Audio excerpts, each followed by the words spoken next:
guys? It's your girl Jen, and we are back with another episode. So excited to have you guys today. How y'all doing? How y'all doing? I feel like it's so weird. However, I started the show because it's like obviously you're not responding back to me, but I want to know how are you all. So, anyways, this week we are going to be talking about being a stepmom. Stepmomming ain't easy. I figured since last week we spoke about me wanting to have my own little tribe and, you know, grow our family, it would be only appropriate to speak about my relationship with my stepdaughter, and how it came about. And I also have an article that I want to share with you guys, and it's like tips to becoming a step parent, and that I just found it very interesting, basically. So we're gonna go through all of that and more. So first things first, my mom passed away when I was 8 years old.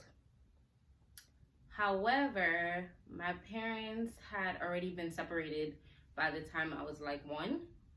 So when my stepmother came into my life a few years after my mom's passing, it wasn't really that big of a deal because I've never experienced my parents being together to begin with. We've never lived in the same home. I've never had that like mom-dad environment, basically. So my stepmom came into my life, I want to say I was like 10. Don't quote me, but I think I was like 10 when she came into my life. And I remember my dad sitting me and my sister down before she came, because she came from Haiti, and he was like, okay, this is what's happening. You know, I'm getting married. She's gonna come live here. And my number one question was, are you expecting me to call her mom? And he was like, no, you can call her by her name. Like, you don't have to call her mom, whatever. And I was cool with that. I was like, all right.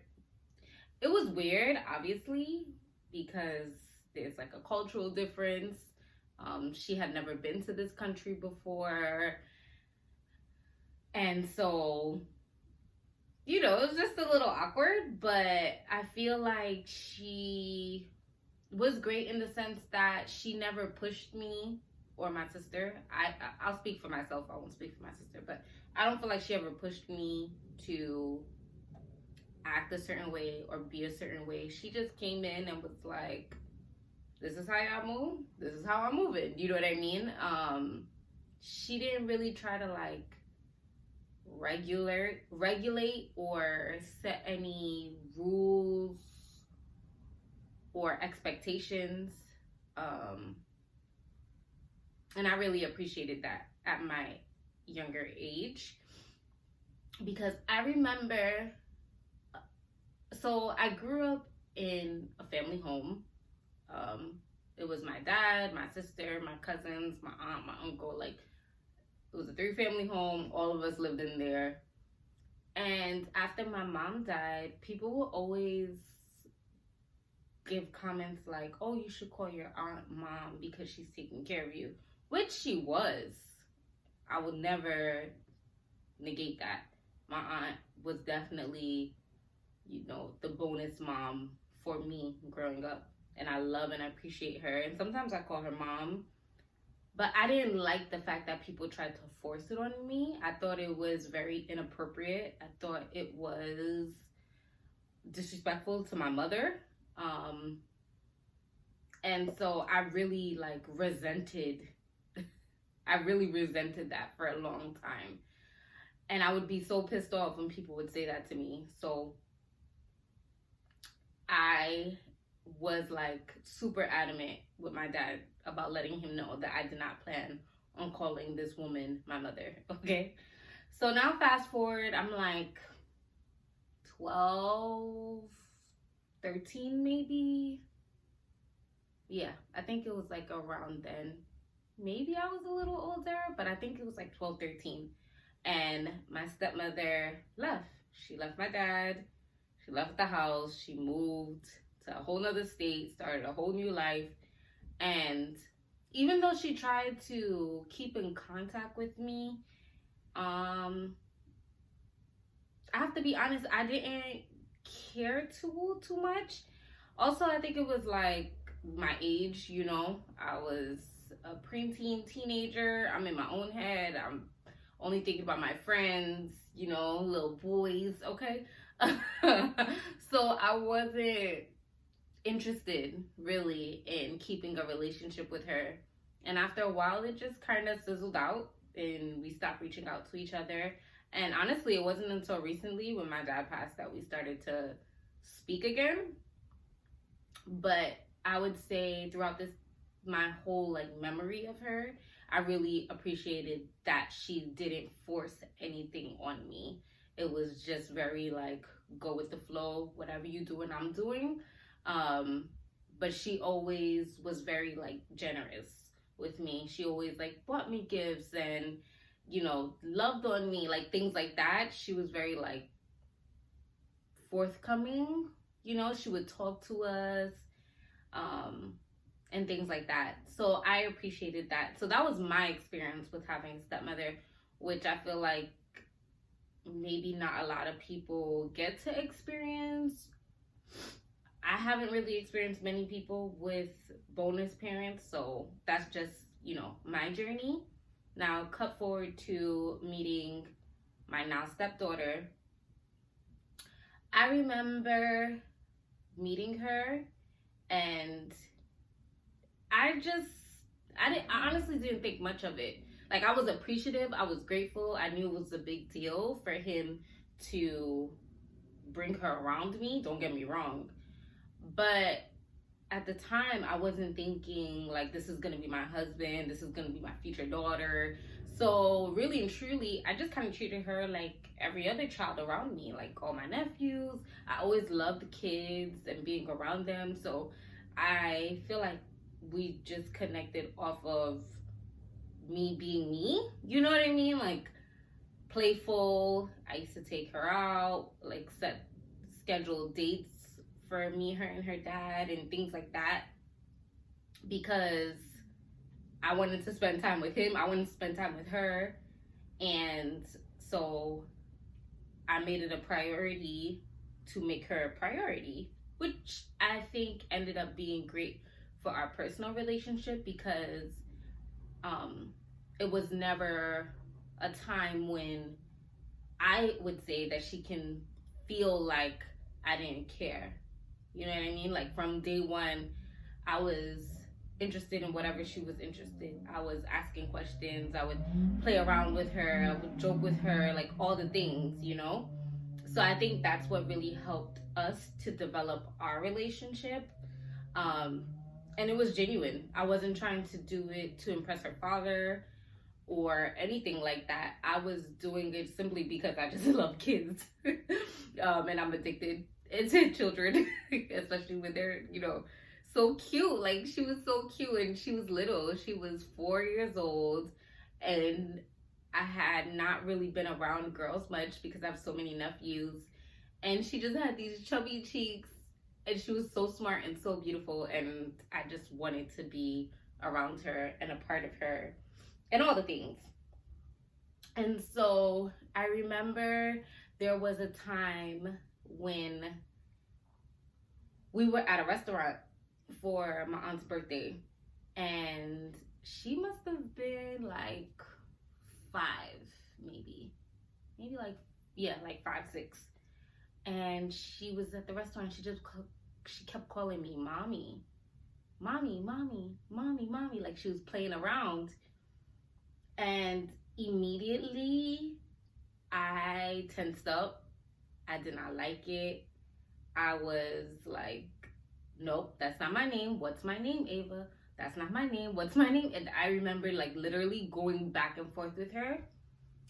And I think for me, I was living in my own fear of when people kept trying to make me call my aunt mom when I was younger, and I didn't want her to feel like I was pushing that on her. I've never told her to call me mom, obviously.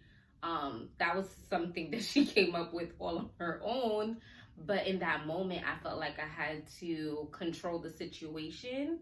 And now I don't know if that was necessarily the right thing to do. I think maybe it could have been more of a conversation.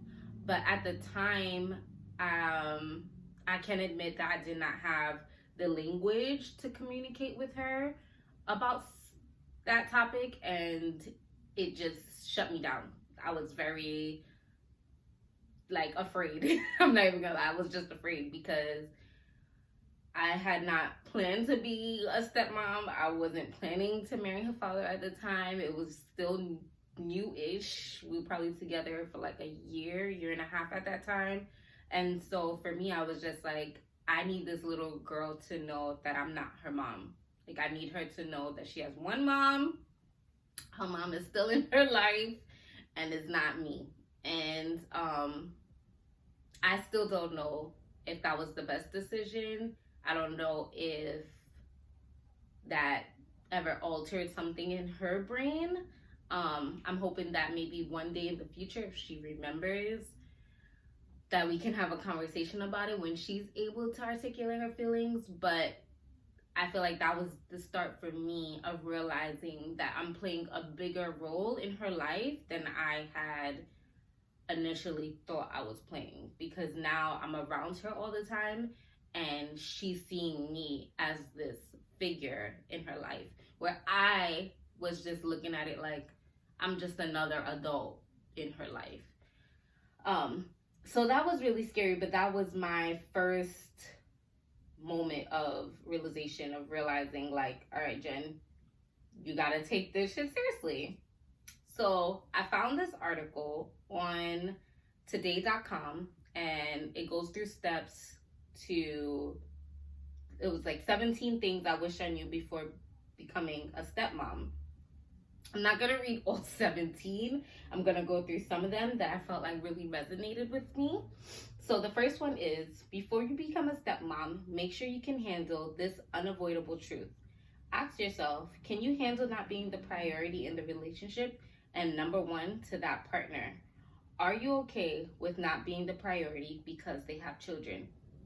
And I actually had a conversation with one of my friends about this the other day, because for me, when my boyfriend told me he had a daughter, well, when Steven told me he had a daughter, because he wasn't my boyfriend at the time, when Steven told me he had a daughter, at first I was like, ugh, because I didn't really date men with children. I felt like they wouldn't have time for me or finances for me. But when he told me he had a daughter, I was like, okay. I just kind of rode with it. I really didn't think we were gonna go this far and get married. So to me, it was just like, whatever. Like, I'll date this guy for 3 months probably and be on to the next anyway. So he has a daughter, whoop-de-doo. So I really didn't go too deep and think about this, but I do think it's something to think about, because there is a selflessness that comes with, I think, having children in general, but even more so when the child is not yours. Like, you really have to understand that you are not that person's top priority, and that's okay, because it's not. I think if the person at least lets you see that you are an important factor in their life, that's all that matters. Even if I'm not number one, I feel like my husband never negates my feelings. He's never shutting me down. He's never pushing me to the side. So I would want him to put his daughter first. You know what I mean? Like, and the children that we have together, I would expect for us to put each other first and then our children. But I can't expect that of him for a child that's not mine. So I totally agree with that one. The next one is, anger, resentment, and jealousy are normal. I'll see a lot of stepmothers feel feelings of anger and resentment, but if we drill down to what those feelings really mean, it means they're insecure, that they don't know their place. Um, I wouldn't say I necessarily felt anger, resentment, or jealousy, but I can see how that can happen.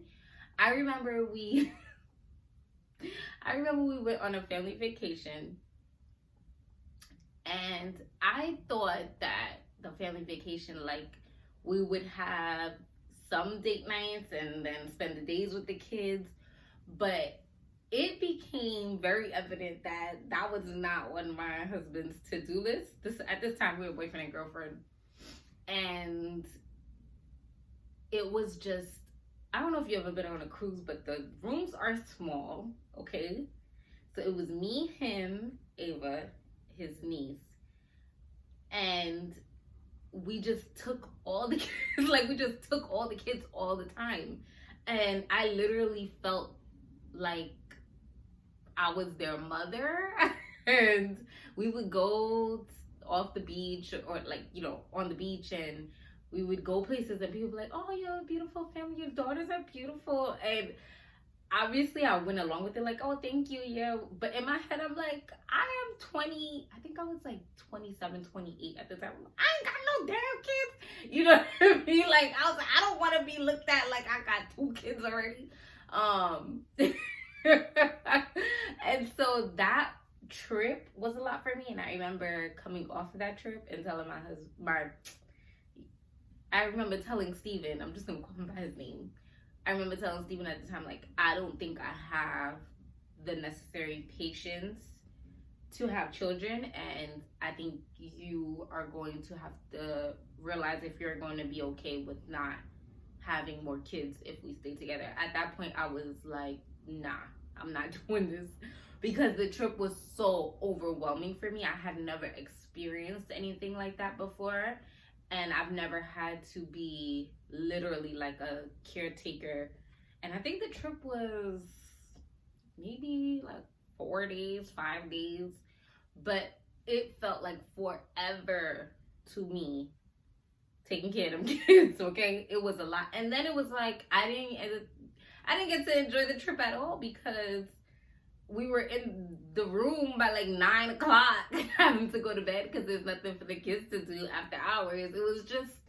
It was a lot. So I can see how that can happen, but I won't say, besides that instance, I don't think there was a time where I ever felt those feelings. But baby, on that trip, I was convinced that motherhood was not going to be knocking on my door. Okay? Number 4 is to reconnect with your partner whenever you can. Now, this I feel like is very important. There are times when I don't agree with Steven's methods or parenting, and it can cause friction between us. But then I have to reconnect with him to really remember why I fell in love with him, to hear what he was thinking and why he made those decisions. And ultimately, I have to also realize, like, that's his child. So even if I don't agree with his method of raising his child, I still have to respect it, because at the end of the day, he has the final say. If he wants me to do something or not do something, I have to listen to him, because that's his child. And so reconnecting and having those tough conversations about what should happen, or what we didn't like or liked about how whatever we did, or whatever decisions we made, really important, because you can start to sweep things under the rug, and that becomes very unhealthy. And that's with any instance in your relationship. Like, never sweep anything under the rug, even if it's the smallest thing. I know people always say, like, pick your battles, but I think it's a matter of, like, how you articulate how you're feeling or what's bothering you. I don't think any battle is too small for your partner to not know that it pissed you off or had some type of effect on you. Because Lord knows, I be telling this man everything. I ain't like how you washed the dishes last night. Okay? Anything that bothered me, I'm gonna speak my piece because I need to get it off my chest. Period. Number 5 says know where to go for support and where not to go. Now this is very important because you can find yourself going to people who are like your friends and maybe they don't have kids, or maybe they don't understand you guys' dynamic, and they'll give you advice, but is it really helpful? You know, like I found myself going to my cousin a lot because she's a mom and she's a teacher and she works with kids and she understands kids.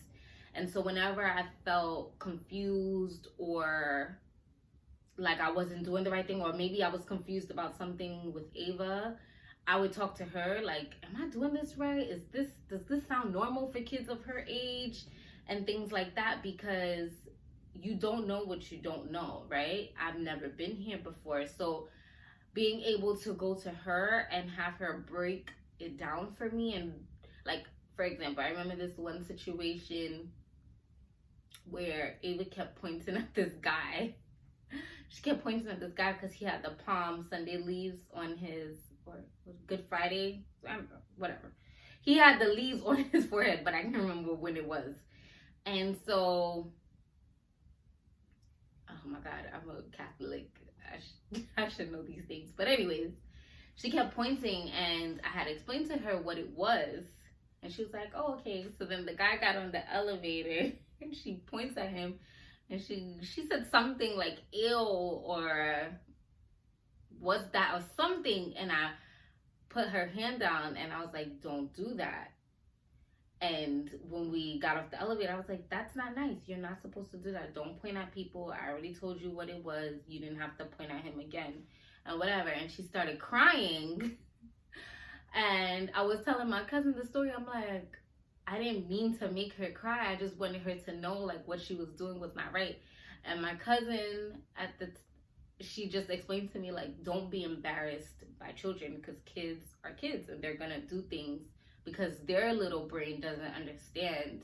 And she was like, the way you probably reacted made her cry because it was startling. And I think if I would have explained that to someone who doesn't have kids, they probably would have just naturally agreed with me, like, yeah, you're not supposed to be, kids are not supposed to be pointing or whatever. But being able to speak to her about it, she allowed me to see it from a different point of view, you know? So it's true, like, why do we get embarrassed by kids being kids when they're not even able to fully articulate themselves or understand why they're feeling or doing certain things? So that was an eye-opener for me, and I 100% support that. Speak to people who know you, will be able to help you understand your situation, because speaking to someone who can't, you don't need like a yes man. You don't need someone that's not going to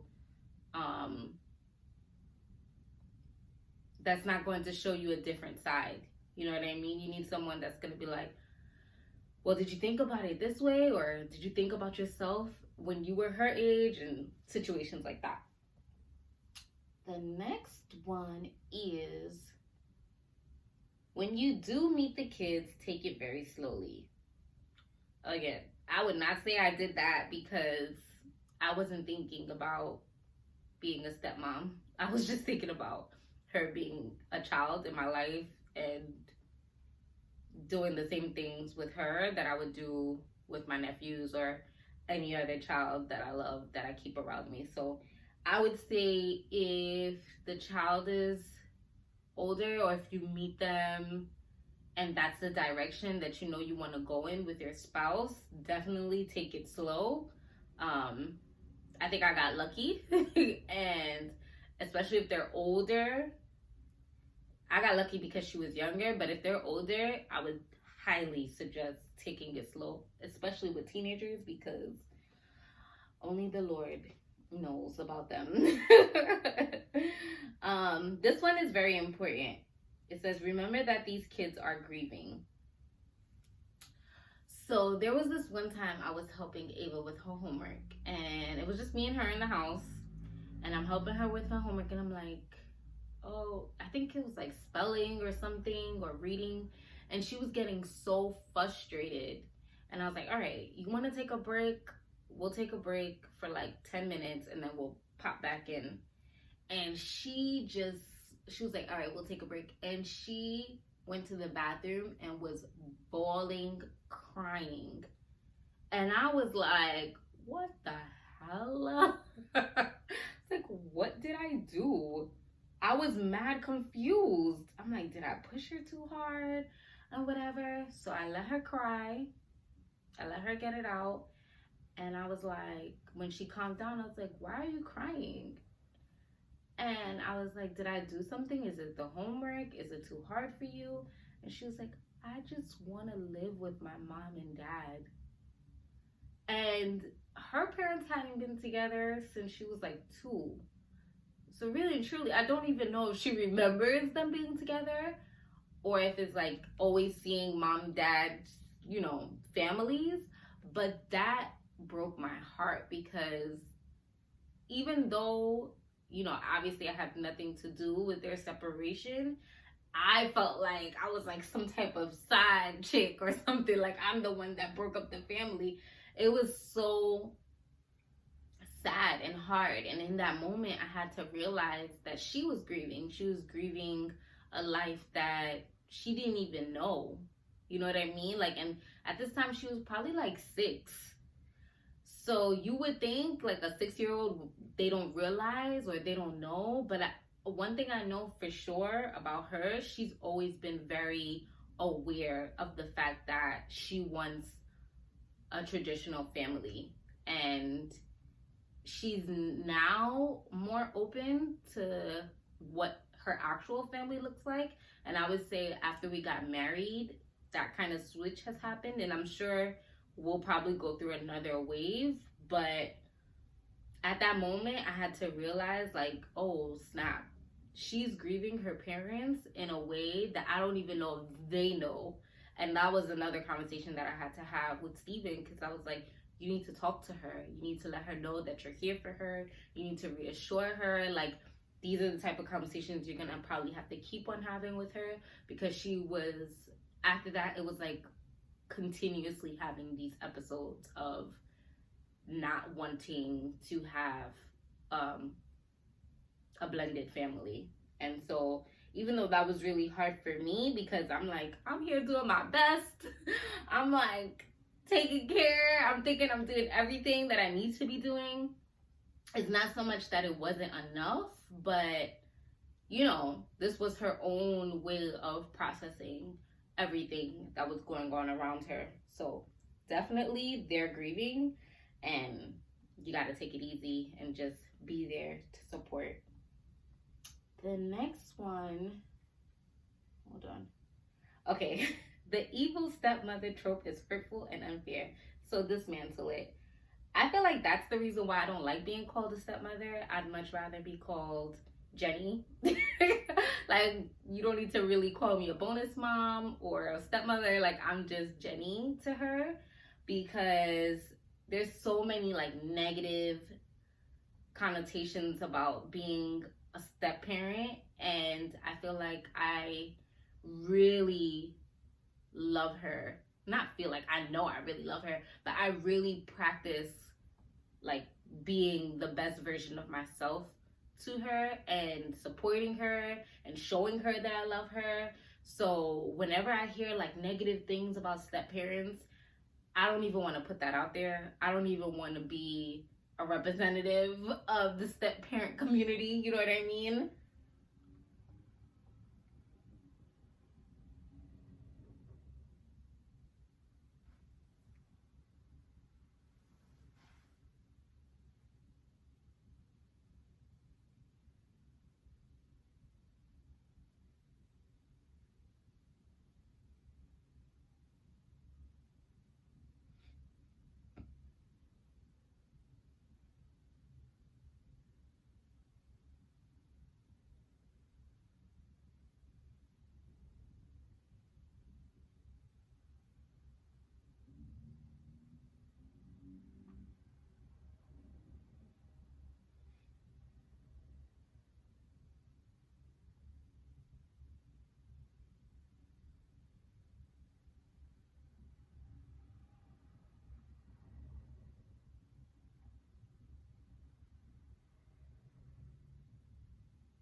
I know that by law, obviously, I'm her stepmother, but in our home, in our relationship, I would just much rather be considered Jenny, the additional adult who loves her in her life, someone she knows she can go to and turn to, a safe space.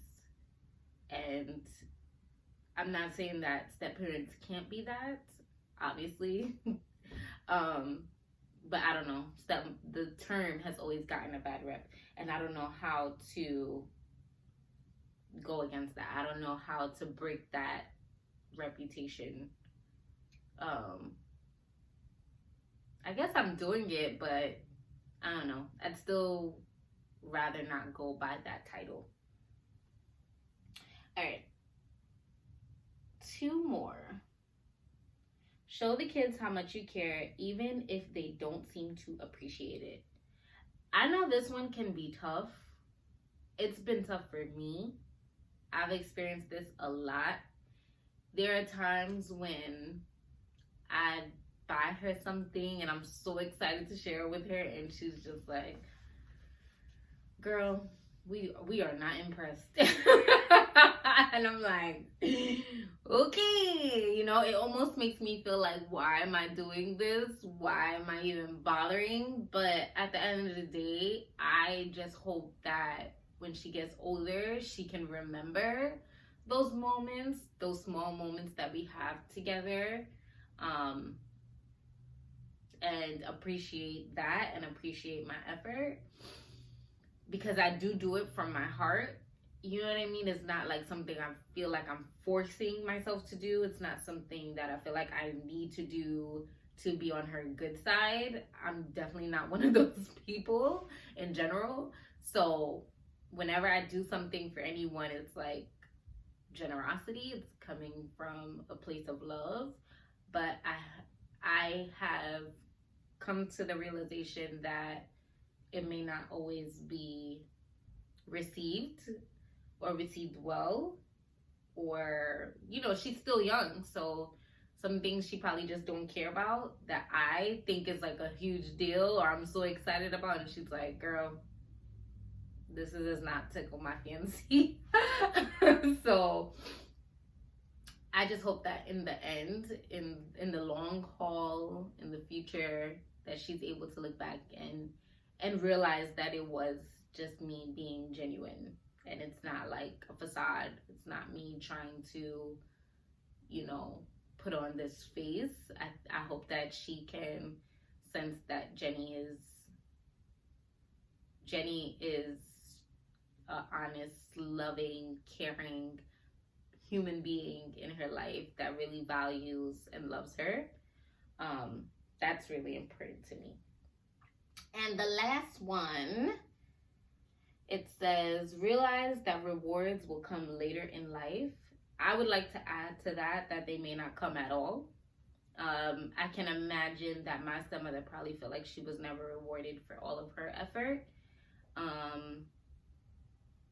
And so that's something that I've also have started to come to terms with, that even though we have this great relationship, she may never look at me as someone who is like of value, or it may change. She may look at me at value now that she's young, but when she becomes older, she may not find me useful or valuable or anything that I feel like I've contributed to her well-being valuable. And so I've kind of come to terms with that on my own, and I'm hoping that it won't come to that. I'm hoping that the reward will come later on. I'm hoping that we will always have a great relationship and be able to build and be friends, and her look at me, like someone of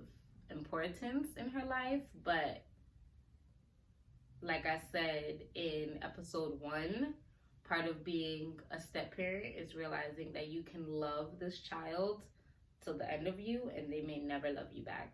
And once I came to that realization, I decided that I was still going to love her and value her and take care of her, but I wasn't going to do it with any expectations.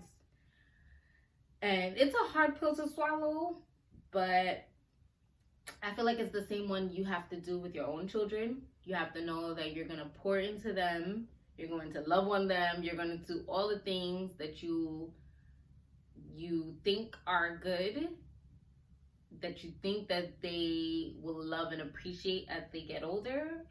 And you have to deal with the fact that they may not look at it that way when they get older. They may have a different idea. So it is what it is, you know.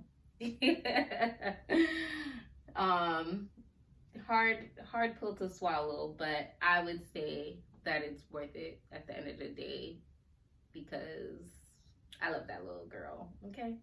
And she's honestly the reason why I am even open to the idea of having children, and having a daughter at that, because I was adamant about only having boys. I only wanted a son. And now I'm very much open to the idea of bringing forth a little girl, bringing forth life in general, just a healthy baby, one that I could have beautiful connections with. And I look forward to seeing her as a big sister and watching her grow and develop in that way.